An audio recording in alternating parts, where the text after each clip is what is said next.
मियां अल्ताफ अहमद लारवी साहब, जिन्हें सिर्फ राजौरी पुंछ ही नहीं बल्कि जम्मू कश्मीर में हर कोई उनकी बात को सुनता है और हर कोई उनकी बात पर अमल करता है। मियां अल्ताफ लारवी साहब ने एक कनक्लेव में कहा कि उमर अब्दुल्ला साहब अपनी बातों से पीछे हट रहे हैं। बेफालतू की बहस में पड़ने के बजाय उन्हें जो है अपना काम करना चाहिए, अपने वादों को पूरा करना चाहिए। जब से वो कुर्सी पर बैठे हैं तब से उनके सुर बदल गए।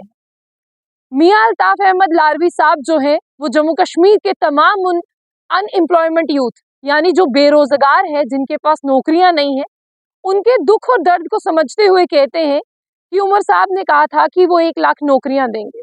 उमर साहब, हमारे बच्चे पीएचडी स्कॉलर हैं और हमारे जम्मू कश्मीर में पढ़ा लिखा नौजवान जो है वो नशे की ओर जा रहा है क्योंकि उसके पास करने को कोई रोजगार नहीं है, उसके पास यहाँ पर कोई भी चीज नहीं है। लेकिन आप जो है नौकरियों की बात ही नहीं कर रहे। आप एक बेफालतू की बहस में भारतीय जनता पार्टी के साथ पड़ गए हैं। आपको उस बहस को छोड़ना होगा और जो जम्मू कश्मीर से आपने रियासत का वादा किया था वो भी पूरा करना होगा। इसके साथ साथ उन्होंने यहाँ पर जो है, मैं आपको बता दूं, सपोर्ट किया है यहाँ पर रूहुल्लाह मेहदी साहब को। उन्होंने कहा कि रूहुल्लाह मेहदी कौन है ये हर कोई जानता है। आप इसके बारे में ये ना कहें या आपकी पार्टी के लीडर्स ये ना कहें कि आगा सैयदुल्लाह मेहदी कौन है, उन्हें नेशनल कॉन्फ्रेंस ने बनाया है, नेशनल कॉन्फ्रेंस के बिना वो कुछ भी नहीं है। उन्होंने कहा कि आगा सैयदुल्लाह को चाहने वाले उन्हें चाहते रहेंगे और नेशनल कॉन्फ्रेंस के बिना भी उनकी पॉपुलैरिटी भी बहुत है और लोग जानते हैं कि आगा सैयदुल्लाह मेहदी क्या कहते हैं। उन्होंने कहा कि अब मैं भी उनकी बात से जो है वो तवक्को रखने लगा हूँ कि वाकई में वो सही कहते हैं कि स्मार्ट मीटर के मुद्दे को आपने हल नहीं किया। राजौरी पुंछ में आइए, लोगों के इतने इतने बिल आ गए हैं, लोगों के पास तो इतना बिजली उन्होंने इस्तेमाल नहीं की जितने बिल जो है उन्हें भरने पड़ रहे हैं। उन्होंने कहा कि आपने खिताए पीर पंचाल में कहा था कि नौकरियों की बरसात होगी, वो नौकरियों की बरसात जो है उन्हें देखने को नहीं मिल रही। साथ साथ मैं आपको ये भी बता दूं कि मियां अल्ताफ अहमद लारवी साहब ये कहते हैं कि जम्मू कश्मीर में तरक्की होनी चाहिए थी आपकी सरकार के बाद। उस तरक्की पे फुल स्टॉप किसने लगाया? हमें वो तरक्की नहीं दिख रही।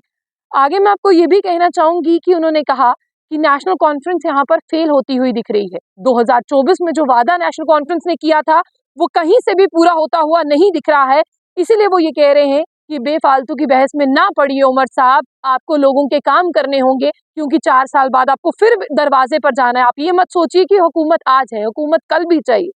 आगे मैं आपको ये भी बता दूं कि उन्होंने साफ तौर पर कहा कि यहाँ पर उमर साहब को काम करने होंगे। आज मियां अल्ताफ अहमद लारवी साहब के भी सुर जो हैं वो उमर अब्दुल्ला के मुख्तलिफ दिखाई दे रहे हैं। वो भी ये कह रहे हैं कि उमर साहब फालतू की बहस कर रहे हैं, उन्हें बहस करने के बजाय जो है वो काम करना चाहिए। और फिलहाल उन्होंने स्मार्ट मीटर के सवाल पर यही कहा कि उमर साहब को ये याद होना चाहिए कि उन्होंने कहा था कि वो मीटर दरिया में बहा देंगे। आज उसी मीटर पर वो कह रहे हैं कि आप अपने घर पर लगाइए ये मीटर और आप इसका बिल भी दीजिए। साफ तौर पर मैं आपको ये भी कह दूं कि मियां अल्ताफ साहब ने ये कहा कि बहुत ज्यादा इनजस्टिस हो रहा है। लोगों ने आपको सरकार, आपकी सरकार को चुना था, लोगों ने आपको भारी बहुमत और मैंडेट दिया था, लेकिन आप उस मैंडेट को शायद भूल रहे हैं। इसलिए मियां अल्ताफ लारवी साहब ने ये कहा है कि उमर अब्दुल्ला साहब को एक बार फिर से बंद कमरे में बैठकर याद करना चाहिए उनके मैनिफेस्टो को, उनके वादों को। ऐसा ना हो कि लोग उन्हें भी कुर्सी से उतारते हुए वक्त ना लगाएं। आप लोगों को इग्नोर नहीं कर सकते क्योंकि मैंडेट आपको लोगों ने दिया है, इसलिए आपको लोगों के सवालों के जवाब देने हैं और लोगों के लिए जो मसले हैं उनको हल करना है। वरना मसले लोग जो हैं वो आपके लिए भी बना देंगे क्योंकि सरकार आपको दोबारा से भी लेकर आनी है। सिर्फ ये 4 साल नहीं, अगर आप एक लंबा कार्यकाल देखते हैं फिर आपको लोगों के बारे में सोचना है। फिलहाल लोग उमर अब्दुल्ला और उनकी सरकार के बारे में क्या सोचते हैं वो मुझे जरूर बताइएगा। जाने से पहले आशिक खान ऑफिशियल पेज को लाइक और फॉलो करना ना भूलें।